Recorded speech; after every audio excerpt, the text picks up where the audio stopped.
Hello, how are you? Welcome all of you in my YouTube channel English Club with Dr. Puneet Dubey, in which you are going to study on a Jacobean dramatist, John Webster, and his important play, The Duchess of Malfi, for all competitive examinations of English literature as UGC NET, SET, and assistant professor, with its important points, facts, and analysis. Now, let us start. John Webster, date of birth 1578 and date of death 1632, was an English Jacobean dramatist best known for his tragedies. The White Devil and The Duchess of Malfi are often seen as masterpieces of the early 17th century English tragedies based on Italian ruling class.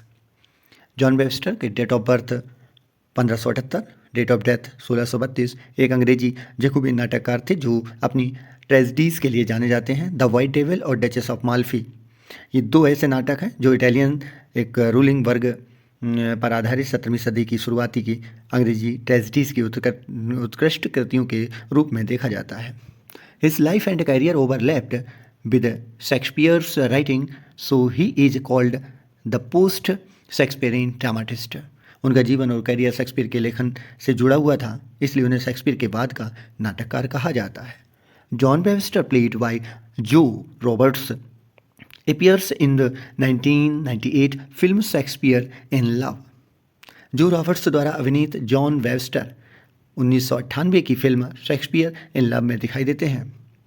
He is well known for his taste is involving blood and thunder. वह खून और गड़गड़ाहट से जुड़े अपने test के लिए जाने जाते हैं।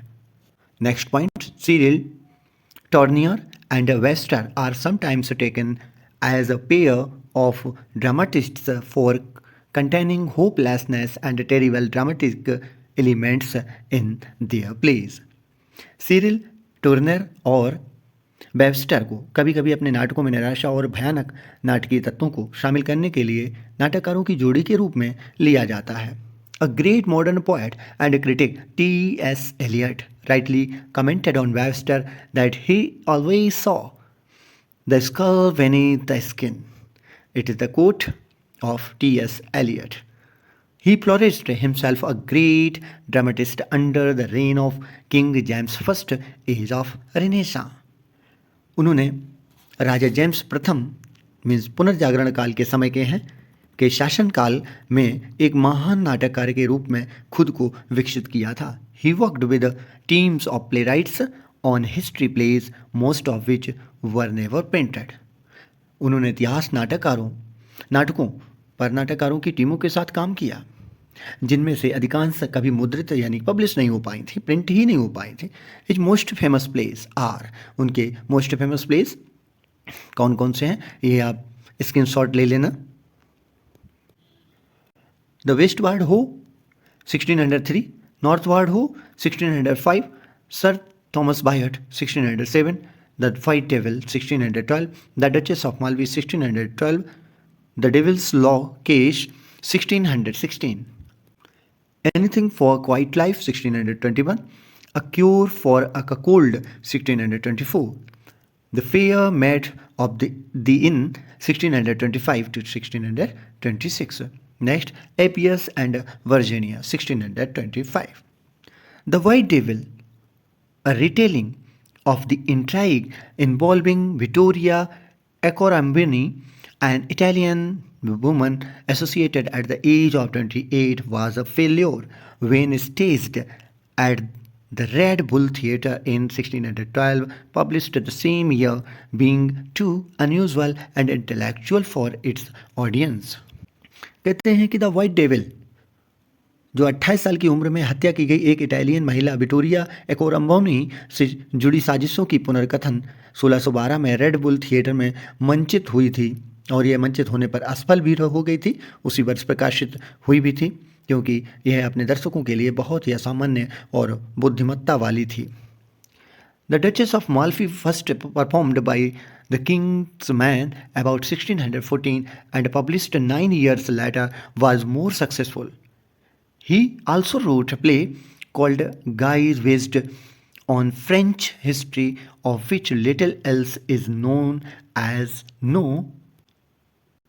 Text has survived. Duchess of Malfi, जिसे पहली बार किंग्स मैन ने 1614 के आसपास प्रदर्शित किया और 9 साल बाद प्रकाशित किया, असफल रहा, लेकिन बाद में ये सफलता की श्रेणी को छुआ। उन्होंने फ्रांसीसी इतिहास पर आधारित गाइज नामक एक नाटक भी लिखा, जिसके बारे में बहुत कम जानकारी होती है क्योंकि कोई पाठ शेष नहीं बच पाया था। Webster said majesties like glow worms forms far off shine bright. क्या लिखते हैं? Majesties like glow worms forms for off shine bright. Webster ने कहा कि महामहिम दूर से चमकते हुए कीड़े की तरह दिखते हैं, but show at near have neither heat nor light, लेकिन पास से देखने पर ना तो गर्मी होती है और ना ही रोशनी। कैरेक्टर्स, डचेस ऑफ माल्फी के कैरेक्टर्स दिए गए हैं। Antonio Bologna, the Italian courtier. डेलियो, a courtier who tries to woo Julia. Daniel de Boshola, a former servant of the cardinal. The cardinal, the brother to the Duchess and Ferdinand. Ferdinand, the Duke of Calabria and twin brother of the Duchess. Castruccio, an old lord. His name plays on the word castrated, suggesting importance. The Duchess of Malfi, the protagonist sister to Ferdinand and the Cardinal. Cariola, the Duchess waiting woman who is privy to her secrets. Julia, Castruccio's wife and the Cardinal's mistress. Means जो पात्र है Antonio Bologna एक Italian दरबारी होता है। डेलियो एक दरबारी जो जूलिया को लुभाने की कोशिश करता है। डैनियल डे बोशोला एक कार्डिनल का एक पूर्व सेवक होता है। कार्डिनल डचेस और फर्डिनेंड का भाई। फर्डिनेंड कैलाब्रिया का ड्यूक और डचेस का जुड़वा भाई बोला गया, ट्विन ब्रदर। और कैस्ट्रिचियो एक बूढ़ा राजा, उसका नाम कास्टेड शब्द पर आधारित है जो नपुंसकता का संकेत देता है। डचेस ऑफ माल्फी नायक फर्डिनेंड और कार्डिनल की बहन होती है। जनरा रिवेंज ट्रेजेडी, जो शैली है इसकी जनरा है विधा है, वो एक बदला लेने वाली ट्रेजेडी के रूप में है। सेटिंग, जो इसकी सेटिंग रखी गई है माल्फी रोम, मिलान 1504 से 1510 ईस्वी पूर्व के बीच में रखी गई है। It was first performed privately at the Blackfriars Theatre, then later to a larger audience at the Globe in 1613-1614। इसे सबसे पहले ब्लैकफ्रियर्स थिएटर में निजी तौर पर प्रदर्शित किया गया था, फिर बाद में इसे 1613 से 1614 में द ग्लोब में बड़े दर्शकों के लिए प्रदर्शित किया गया था। Play originally published as the tragedy of the Duchess of Malfi, जो ओरिजिनल रूप में नाटक का मूल रूप में नाम है वो the tragedy of the Duchess of Malfi के रूप में प्रकाशित हुआ था। Duchess is the central character, a young window. Duchess नाम की केंद्रीय पात्र महिला है जो एक युवा विधवा भी है। हर two brothers cardinal and Ferdinand, उसके दो भाई होते हैं कार्डिनल एंड फर्डिनेंड। ये बहुत ही इंटरेस्टिंग स्टोरी है। इसके जितने भी पॉइंट्स हैं, फैक्ट्स हैं और एनालिटिकल और साथ ही साथ जो आइडियाज़ दिए गए हैं उनको 1 बाय 1 आप नोट करते रहना, जिससे आपको आगे आने वाले जो भी कॉम्पिटिटिव एग्जाम्स होंगे उनके लिए आपको रामबाण साबित होंगे। They do not wish her to get remarried as they want to inherit her riches and also wish to preserve the family's sexual purity through her। भी नहीं चाहते थे कि वो उसकी जो बहन उनकी बहन है मीन्स डचेस ऑफ माल्फी है वो दोबारा शादी करे, क्योंकि वे सब संपत्ति को विरासत में पाना चाहते थे और उसके माध्यम से परिवार को यौन शुद्धता को भी बनाए रखना चाहते थे। This was a common stereotype enforced upon women at the time। यह उस समय महिलाओं पर लागू होने वाली एक रूढ़िवादी परंपरा दिखाई गई है। She marries Antonio, her own household steward। वह दोबारा शादी कर लेती है, एक एंटोनियो प्रबंधक होता है। The secret marries becomes the cause of her death. यही गुप्त विवाह उसकी मौत का कारण बन जाता है. Ferdinand and Vossola feel immense guilt for killing the Duchess. Duchess की हत्या के लिए फर्डिनेंड और वोसोला को बहुत अधिक अपराध बोध होता है.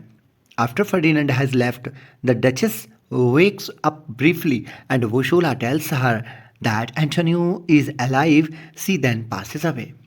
फर्डिनेंड के चले जाने के बाद डचेस कुछ देर के लिए जागती है और वोसोला उसे बताती है कि एंटोनियो जीवित है. फिर उसकी मृत्यु हो जाती है. Due to his guilt, Vossola resolves to help Antonio and his remaining son. Ferdinand has been driven to madness by his guilt, and the cardinal wishes for Vossola to kill Antonio to hide his involvement in the duchess' death. अपने अपराध बोध के कारण वोसोला Antonio और उसके बचे हुए बेटे की मदद करने का संकल्प लेता है. फर्डिनेंड अपने अपराध बोध से पागल हो जाता है और कार्डिनल कहता है कि वोसोला डचेस की मौत में अपनी संलिप्तता को छिपाने के लिए एंटोनियो को मार डाले. Bosola agrees to this but secretly plans to bitterly the cardinal. Meanwhile, not knowing of his wife and children's death, Antonio has returned to make amends with the cardinal. वोसोला इस बात से सहमत है लेकिन गुप्त रूप से कार्डिनल को धोखा देने की योजना बनाते हैं. इस बीच अपनी पत्नी और बच्चों की मौत के बारे में जानते हुए एंटोनियो कार्डिनल के साथ सुलह करने के लिए वापस आ गया होता है. He secretly enters the cardinal's castle where Vossola mistakes him for one of the brothers and kills him. Whilst he is dying, Vossola tells Antonio that has happened to his family. वह गुप्त रूप से cardinal के महल में प्रवेश करता है जहां वोसोला उसे भाइयों में से एक समझकर मार देता है. जब वह मर रहा होता है तो वोसोला एंटोनियो को बताता है कि उसके परिवार के साथ क्या क्या हुआ. A further series of deaths then ensue. Vossola stabs the cardinal. Ferdinand enters and in a fit of madness stabs both Vossola and the cardinal. While he is dying, Vossola also stabs Ferdinand. इसके बाद मौतों का सिलसिला जारी रहता है. वोसोला cardinal को चाकू मार देता है. फर्डिनेंड प्रवेश करता है और पागलपन की हालत में वोसोला और कार्डिनल दोनों को चाकू मार देता है. मरते समय वोसोला फर्डिनेंड को भी चाकू मार देता है.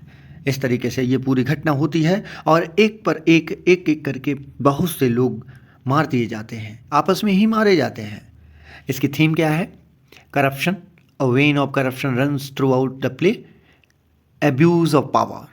The brothers repeatedly abused their power. Cruelty. The relationship between the duchess and her brother is rooted in cruelty. Clash.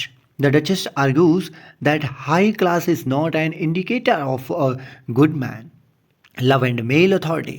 The play explores love and male authority in a traditional society where women are subject to the wills of men. Guilt, death, and suffering. Revenge. The Duchess of Malfi is a Senecan tragedy, a genre that depicts revenge and bloody violence. बदला. The Duchess of Malfi एक सेनेकन tragedy है जिसमें बदला और खूनी हिंसा को दर्शाया जाता है. ये वीडियो आपको कैसी लगी कृपया लाइक करें, शेयर करें, सब्सक्राइब करें. मिलते हैं एक नई नेक्स्ट वीडियो के साथ. तब तक के लिए धन्यवाद.